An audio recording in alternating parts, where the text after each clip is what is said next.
Cool. Excellent. Okay. So, good morning. This is another one of our table talks, and I'm Sarah Spencer-Chapman. Jamie Morris, registered osteopath. And we together are Hereford Osteopaths. What are we going to talk about today, Jamie? Okay, so we are in, what is it, third day? I think it is the third day of lockdown. Third day. So we've had a bit of practice at it, which is good. So I think people are slightly less kind of concerned. But having said that, I think people will realise they're going to maybe have feelings of sort of anxiety and depression like we had before. So I thought maybe we could talk about that today. Yeah, and absolutely. Yeah, because I mean, if you're cooped up in a flat, especially if we think about London, for example, cooped up in a flat in London, not much greenery around, not really allowed to, you can have a little bit of a walk outside in the concrete. Hereford, we're quite lucky in that we've got some beautiful fields and, some lovely trees to look at, and there's some nice mist this morning just across the kind of hills and that. But even having said that, people are going to feel restriction. People are going to feel that kind of, like they're boxed in, I think, aren't they? And that's completely normal, really, isn't it? Yes. Isn't it, Sophia? Okay. It's like I was saying when we were chatting earlier, that having a panic attack, feeling that anxiety, is something that we've got to remember that we've been living with this for 9 months now, and I think there is a low grade sort of anxiety around not knowing what's going to happen yet, and realising that our lives have changed. We're not going to go back to what the old normal was, I don't think.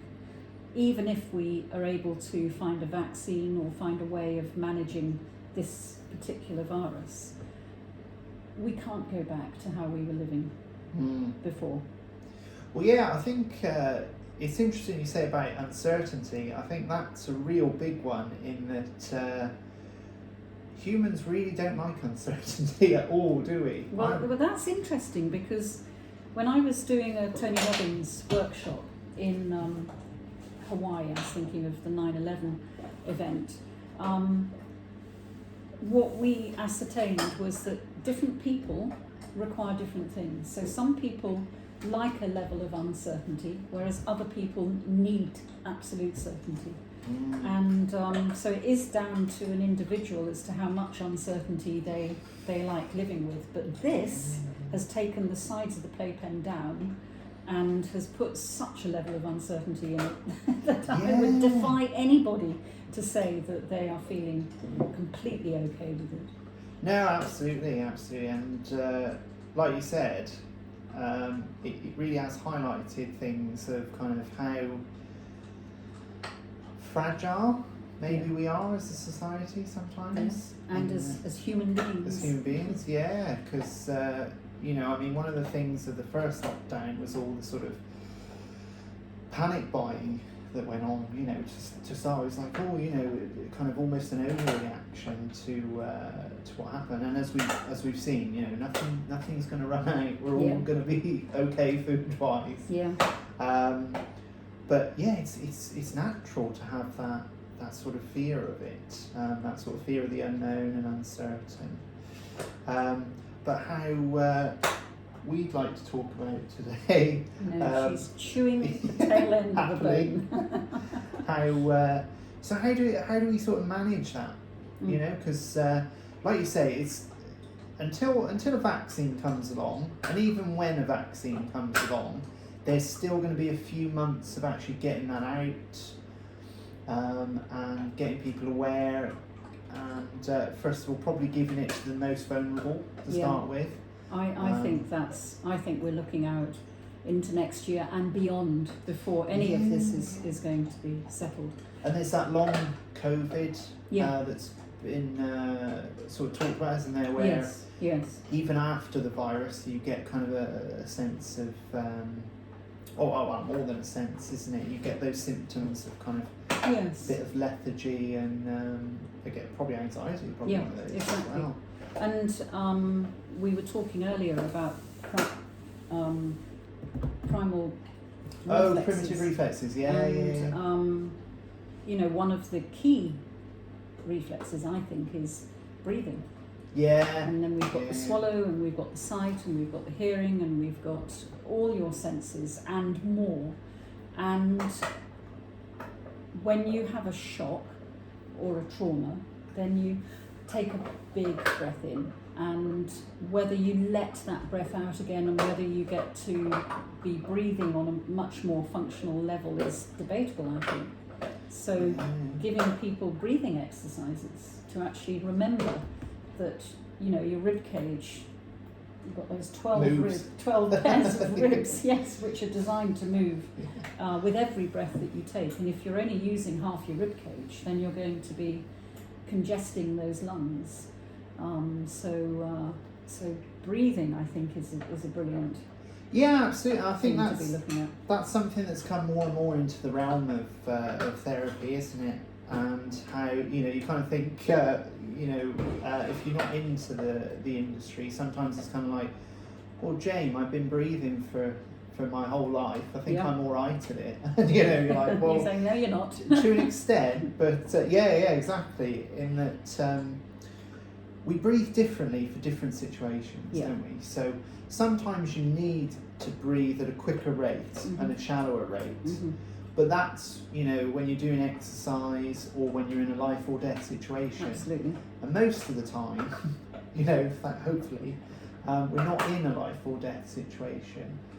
But with, you know, stress, COVID, lifestyle, caffeine, you know, that all adds to that kind of pattern of being in that shallow sort of breathing. And COVID actually puts us in a life and death situation because, you know, when you listen to the news, you would think that people were lying dead in the streets and we were going to go and join them in a minute. So that feeling mentally might feel like life and death because you don't know what's going to happen in the next hour or the next day, even though that might be an overreaction. That is a real life and death sort of switch on for that nervous system. Yeah, absolutely. And that's, you say about the nervous system. So the nervous system controls a lot of what we do.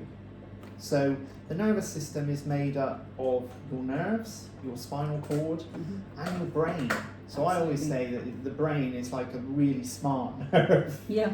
Because it is. It is. It's the epicenter of the whole. Yeah, and your nerves, they give you sensation. So when you touch something, that's the nerves giving you feeling. They give you motor control. So when you lift something, when you push something, when you open the door, that's all your nervous system. Yeah.